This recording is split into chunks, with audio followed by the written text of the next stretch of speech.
Bonjour à tous et bienvenue dans cette nouvelle vidéo, je suis super content de vous retrouver. Alors comme vous avez pu le voir dans le titre, on se retrouve aujourd'hui pour parler de psychologie en trading. Je pense que vous le savez, mais c'est un sujet qui est super important, donc je me suis dit bien que ce serait sympa de vous faire une vidéo là-dessus et de vous donner quelques conseils. Donc si vous voulez d'autres vidéos sur la psychologie, n'hésitez pas à me dire tout ça dans l'espace commentaire et je vous fais ça avec grand plaisir pour toutes les personnes d'ailleurs qui veulent se former sérieusement dans le monde de la finance et plus particulièrement du trading. Bien sachez que mon école est à présent ouverte au grand public.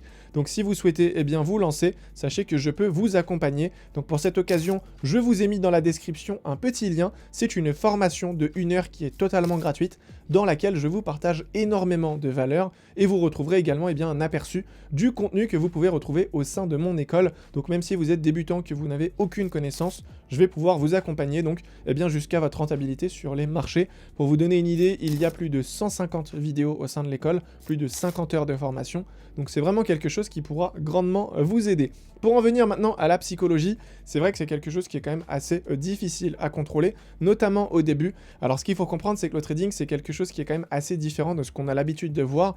Tout simplement parce qu'au niveau de l'apprentissage, c'est quelque chose qui est compliqué. Alors premièrement, c'est compliqué si on est tout seul à se former, mais deuxièmement, c'est compliqué dans le sens où on n'a aucune idée du temps que ça peut prendre. Parce qu'en fait, le trading, c'est quelque chose qui va varier d'une personne à une autre. Il y a peut-être des personnes qui auront plus de facilité, il y a peut-être des personnes qui seront suivies, donc tout naturellement, c'est quelque chose qui peut prendre plus ou moins du temps en fonction du profil de chacun.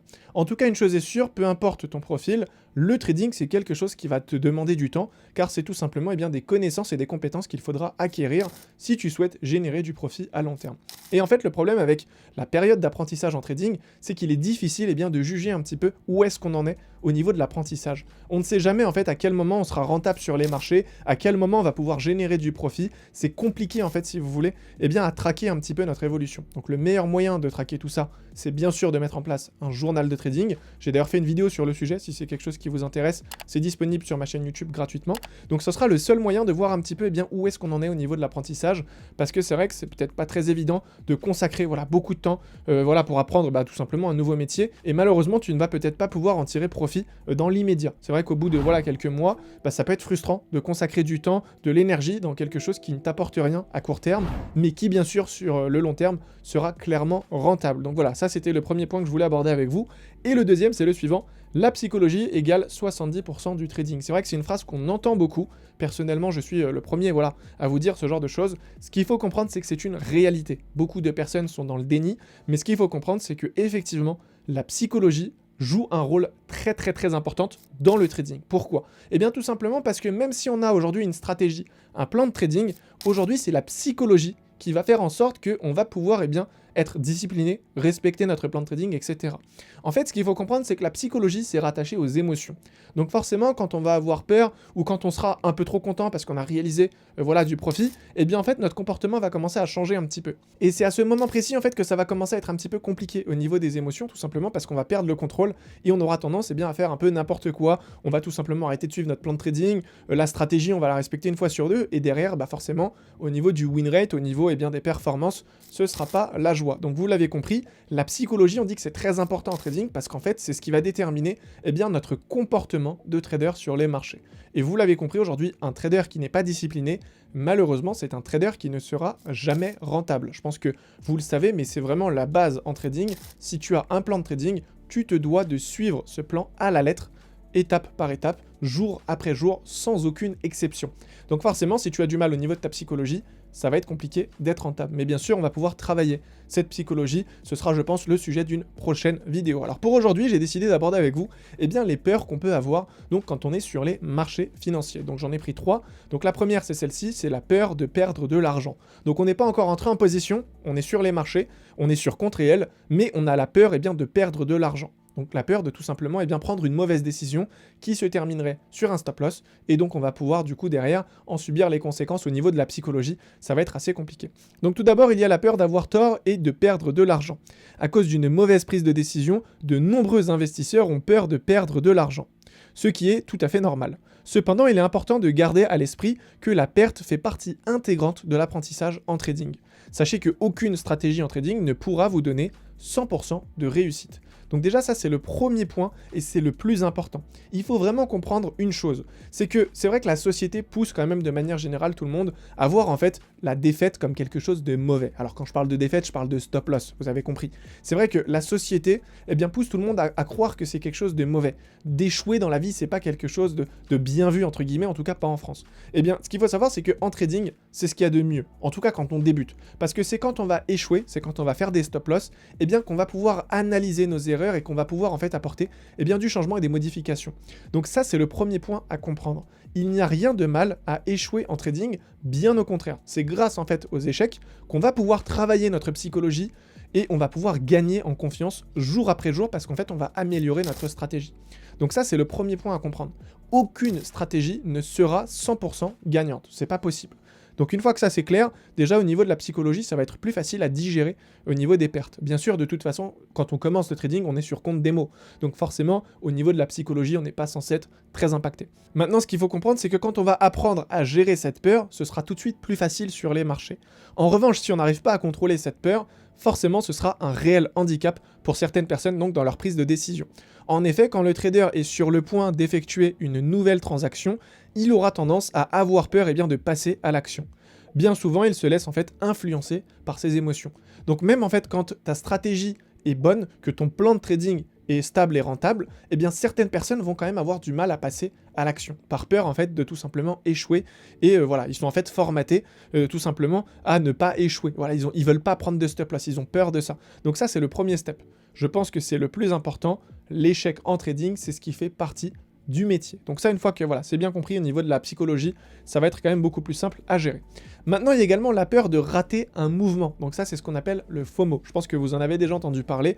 C'est quelque chose qui est très très fréquent pour le coup et qui concerne surtout donc les débutants. Et c'est vrai que par la suite, on a plus de facilité à se contrôler. Alors c'est également une peur qui est très fréquente donc chez les investisseurs. En effet, ils ne veulent pas passer à côté d'un potentiel investissement fructueux.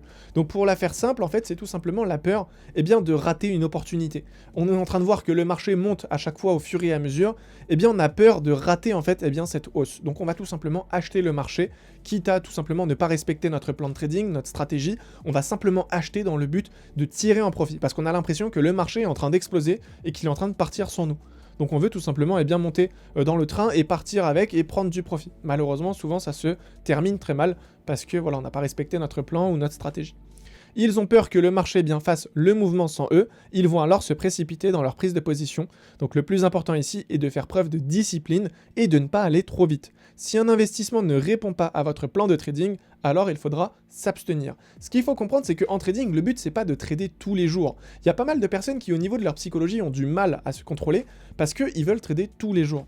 Alors effectivement, si on débute en trading et que forcément on est dans une période d'apprentissage, on est sur compte démo, on se doit quand même de trader tous les jours parce que ça va tout simplement nous aider au niveau de la psychologie, au niveau du management, etc. Mais c'est vrai qu'une fois qu'on est trader rentable, moi personnellement aujourd'hui je ne trade pas tous les jours. Parce qu'il faut comprendre une chose, c'est qu'en trading, le but, c'est de prendre les meilleurs scénarios pour être le moins exposé sur les marchés. Donc forcément, s'il y a certains jours où voilà, l'opportunité n'est pas présente ou que le scénario n'est pas très propre, on ne va pas trader. Et il faut être OK avec ça. Et je pense que sur le long terme, c'est clairement ce genre de comportement qui fera la différence entre un trader qui n'est pas rentable et un trader qui est rentable. Donc encore une fois, c'est au niveau de la psychologie que ça va se jouer. Beaucoup de personnes ont du mal à se contrôler, tout simplement. Quand ils sont sur les marchés, ils veulent à tout prix trader. Moi, personnellement, je peux passer 1 heure, 1 heure et demie, 2 heures sur les graphiques. Je n'aurai pas cette pulsion qui va me pousser à chaque fois à sauter sur une occasion par peur de rater un mouvement. Enfin, très honnêtement, je préfère rater un mouvement que de prendre une position et de prendre un stop loss dessus. Vous voyez ? Ça, c'est vraiment la mentalité qu'il faut avoir. Alors, c'est pas parce que le stop loss, c'est quelque chose qui me fait mal. C'est juste que je vais me sentir coupable de prendre une position qui n'est pas dans ma stratégie. Vous voyez ? C'est vraiment ce qu'il faut avoir. Il faut se sentir coupable de ne pas respecter sa stratégie. Je pense que c'est vraiment la mentalité à avoir et c'est ce qui va en fait vous aider clairement à passer au step au-dessus. Donc vous l'avez compris, ici c'est clairement de la discipline qu'il faudra et tout simplement c'est grâce à cette discipline qu'on va pouvoir éviter ce genre de comportement. Donc ne vous laissez pas induire en erreur par peur de passer à côté d'un potentiel mouvement. Je pense que vous l'avez compris. Et enfin, on va passer sur le dernier, c'est tout simplement la peur de perdre ses bénéfices en cours. Encore une fois, ça concerne beaucoup les traders débutants. Donc vous l'avez compris, on peut prendre position, on voit que le prix commence à monter, on commence à générer du profit. Et en général, eh bien, beaucoup de débutants vont clôturer rapidement leur position pour en tirer profit. Ils ont peur en fait que le prix se retourne et qu'ils viennent tout simplement peut-être les sortir à BE ou pire encore qu'ils les sortent sur stop loss. Ce qu'il faut comprendre, c'est qu'en se comportant de cette manière-là, ça va drastiquement en fait réduire eh bien, le RR qu'ils vont pouvoir eh bien, obtenir à long terme. Je pense que ça, c'est quelque chose que beaucoup ne comprennent pas, mais à long terme, si on est beaucoup trop agressif et qu'on coupe régulièrement les positions comme ça, avant qu'il y ait de vrais mouvements, forcément, sur les performances sur le mois, par exemple, ça va être vraiment impactant et je trouve ça dommage. Donc la peur de perdre ses bénéfices en cours, alors pour faire simple, si vous avez une position ouverte qui affiche du bénéfice, en général, il sera difficile pour un trader débutant de tenir cette position. En effet, les investisseurs sont enclins à croire que leurs bénéfices vont s'évaporer s'ils ne clôturent pas leur position. Par conséquent, ils auront donc tendance à fermer leur position trop rapidement pour empocher leurs gains. En procédant de la sorte, le ratio risk to rewards est modifié, ce qui est très néfaste pour l'investisseur à long terme. Alors ce qu'il faut comprendre, c'est que ça aura également des répercussions sur un autre aspect qui concerne cette fois-ci les pertes qui sont en cours. En fait, les traders débutants ont une vision qui est quand même assez particulière et je pense que j'étais pareil au début. En fait, quand on est en période de perte, on a tendance quand même à être assez patient. Parce qu'on se dit le prix va se retourner et on va tout simplement passer en profit, on va pouvoir donc générer de l'argent. Donc ce qui se passe, c'est qu'on est quand même assez patient quand on est en période donc de drawdown, quand tout simplement le compte est en négatif. Par contre, quand on est en train de faire des gains, on a peur du coup que le marché se retourne et on a donc peur de perdre ses gains, donc on va clôturer rapidement. Et je pense que vous voyez en fait où est le problème. Si à chaque fois qu'on est en période de gain, on clôture rapidement, forcément on va pas pouvoir en tirer de gros profits. Par contre, quand on est en période de perte et qu'on est patient, potentiellement, la perte peut s'accumuler et ça peut représenter de gros mouvements. Donc ici, la première chose à faire, c'est tout simplement de trader avec un stop loss et d'être un petit peu comme un robot. Le but, c'est vraiment de ne pas du tout mélanger les émotions dans nos prises de position. C'est pour ça que le stop loss est primordial. Parce qu'à chaque fois, il y a certaines personnes qui ont tendance à dire « je ne mets pas de stop loss, je suis sur le graphique, je vais pouvoir manager moi-même à la main et sortir, voilà, s'il faut. » Le problème, c'est qu'on a du mal à sortir quand on est en perte. C'est pour ça qu'il est important de mettre un stop loss, parce que comme ça, la sortie sera automatique. Et de cette manière-là, on pourra bien sûr limiter nos pertes. Donc vous l'avez compris, c'était des aspects qui selon moi étaient très importants et qui pouvaient impacter la psychologie. Donc on a la peur de perdre ses bénéfices en cours, on a également la peur de perdre de l'argent et on a également donc la peur de rater un mouvement. Donc c'est vraiment trois piliers, je pense, qui impactent énormément la psychologie. Alors bien sûr, il y en a plein d'autres, donc n'hésitez pas à me dire dans l'espace commentaire si vous voulez peut-être une autre vidéo sur d'autres piliers, encore une fois concernant la psychologie. Aujourd'hui, je ne voulais pas que la vidéo soit trop longue, donc voilà, je m'arrête ici pour aujourd'hui. N'hésitez pas bien sûr à me faire un petit retour dans l'espace commentaire et pour toutes les personnes qui veulent se former sérieusement au trading, n'hésitez pas tout simplement à cliquer sur le premier lien en bas de cette vidéo. Quant à moi, je vous dis à très vite pour une nouvelle vidéo. D'ici là, prenez soin de vous. Ciao!